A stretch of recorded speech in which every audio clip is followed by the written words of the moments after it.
Paano po ngayon yan? Napakaraming tatamaan ngayon. Atin sasagutin ngayon ng biglaan sa ating mga kababayan to. Nang hindi tayo pagsususpetsahan na, gagaling-galingan ng mga senador na ito, pero baka wala ring magawa. Sino-sino po ba ang may-ari ng mga online game? Of course, sino po yung malalaki talaga? Halimbawa po, sino ang may-ari ng AB Leisure Exponent Inc.? Sino yung may-ari ng Gabin Ventures Inc., GVI? Sino yung may-ari ng Playmate Leisure Solutions Corporation? Sino may-ari ng PhilWeb Corporation? 4 lang po yung babanggitin ko. I was informed that these 4 online gaming operators corner more than 80% of the entire market for this gambling operation. Will deliver his opening statement to Senator Rodante Marcoleta. Salamat po, Mr. Chair. Ako po ay miyembro ng Iglesia ni Cristo, kaya kapag ako po ay nagsugal, matitiwalag po ako. Kaya alam na po ninyo kung anong posisyon ko dito. Kaya lang, bago po natin gawin ang dapat gawin, gusto ko malaman kung gaano tayo kahanda. Halimbawa, total ban. Noong total ban ang ating napag-usapan. Gaano tayo kaseryoso? Kasi po, kunwari, yung online gambling platforms, naisara nating lahat. Paano yung waiting? Ako po, grade 1 pa lang ako, may waiting na sa amin. Hanggang ngayon, nandun pa rin po. So, nagsasara tayo, pero bukas tayo sa iba. So, baka mamaya sabihin ng tao, hindi naman totoo yung pinagsasabi ng mga senador na ito. Gusto ko po, seryosohan. Gaano po tayo kaseryoso na gawin natin lahat to? Kasi po, tingnan ninyo, sa public administration, meron po tayong mga key principles in public policy.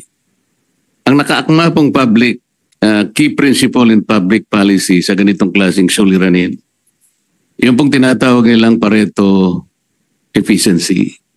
Minsan tinatawag pa rin itong Pareto optimality. Ano po ibig sabihin nun? It describes a situation where a state is supposed to allocate resources in a way that makes it impossible to make one very happy, but also making the other very, very sad. Tingnan po ninyo, in accordance with the charter and the governing board of the PAGCOR, yung earnings are distributed as follows. 5% of winning goes to BIR, that's franchise tax. 50% of the 90% balance goes to the National Treasury as national government mandated income share. Cities hosting PAGCOR casinos are given fixed amount for their respective community projects.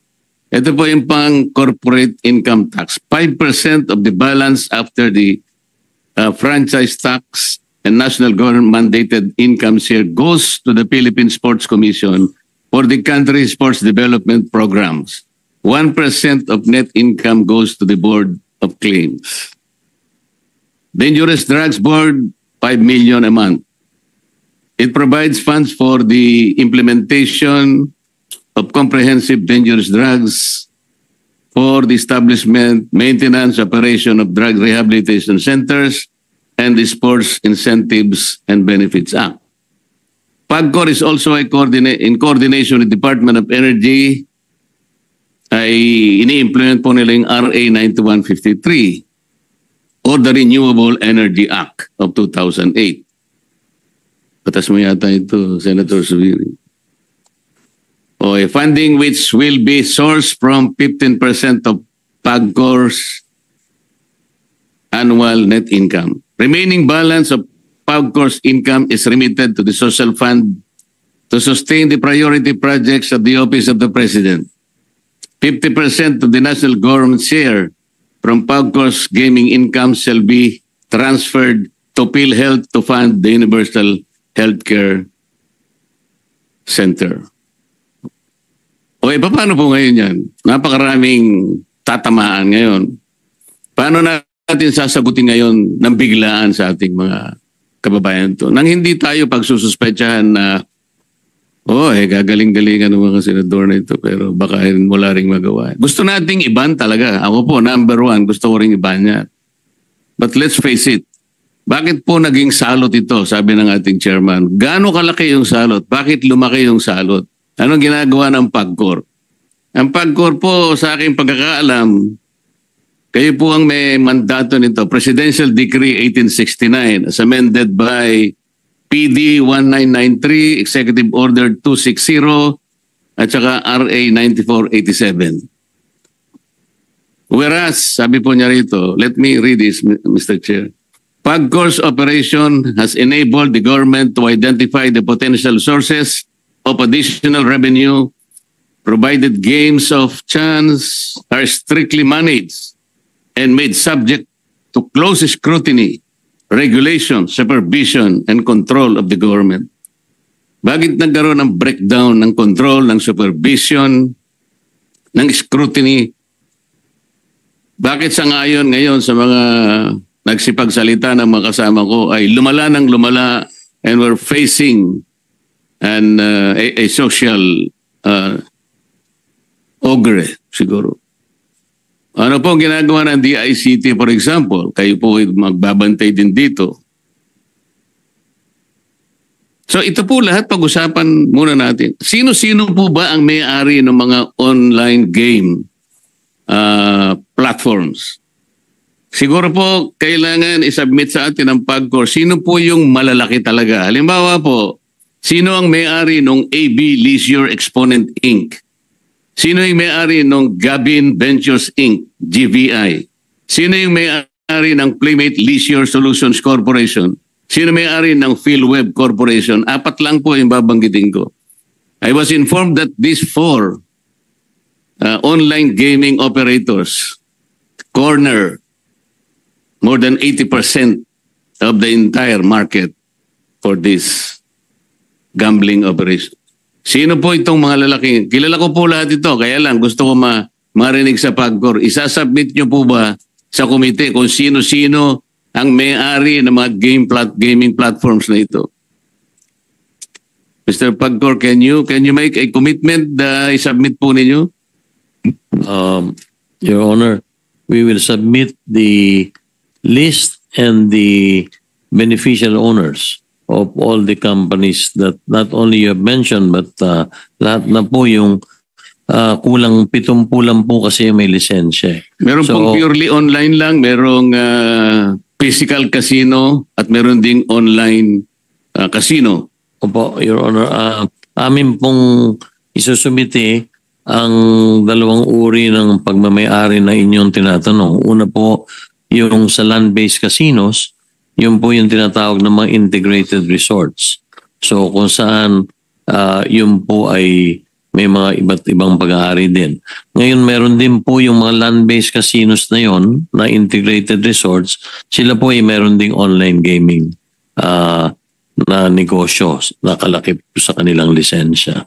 At bukod po doon po sa online gaming companies, isusumiti po namin sa committee yung pong pangalan, una yung pangalan nung may lisensya, pangalan ng lisensya, at pangalawa po ay kung sino po ang mga beneficial owners nito.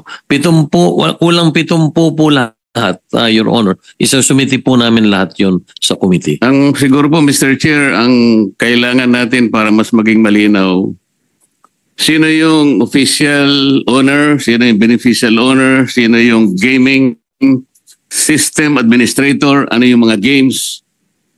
Katulad po ng halimbawa, itong AB Leisure Exponent Inc. Yung mga games niya po, ito yung DG Plus, Arena Plus, Bingo Plus. Ito po yata yung nag-sponsor nung isang concert. Ngayon lang, pati po ako ay kanyang idinawit. Nagpapatawa po siya. Nakita niya yung dating Senador Grace po na nagtatawa. Natawa po at siguro naging successful siya. Napatawa niya si Senador Grace po. Bigla ba niya naman sinabi, tingnan niyo yung mukha ni Marcoleta kung matatawa kayo.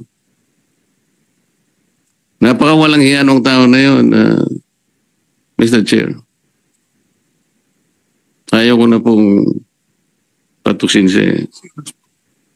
Ang nag-sponsor po yung DG Plus. Kaya po lumalaki po eh. Gumagamit po sila ng mga ganong klaseng mga sikat na mga tao. So, alam ko po malaking pag-uusap ito, Mr. Chair. At alam ko, I think the PAGCOR and the DICT will be struggling to reinvent themselves kung paano ma-address ito. Halimbawa, mapag-usapan natin total ban. Paano kaya ang gagawin nila? Sa ngayon pa lang, Mr. Chair, I would suggest, kung nandito po yung representative ng BSP, na silang nagre-regulate po ng mga e-wallets. I believe, Mr. Chair, the BSP should issue a suspension order to e-wallet platforms to deny links to all these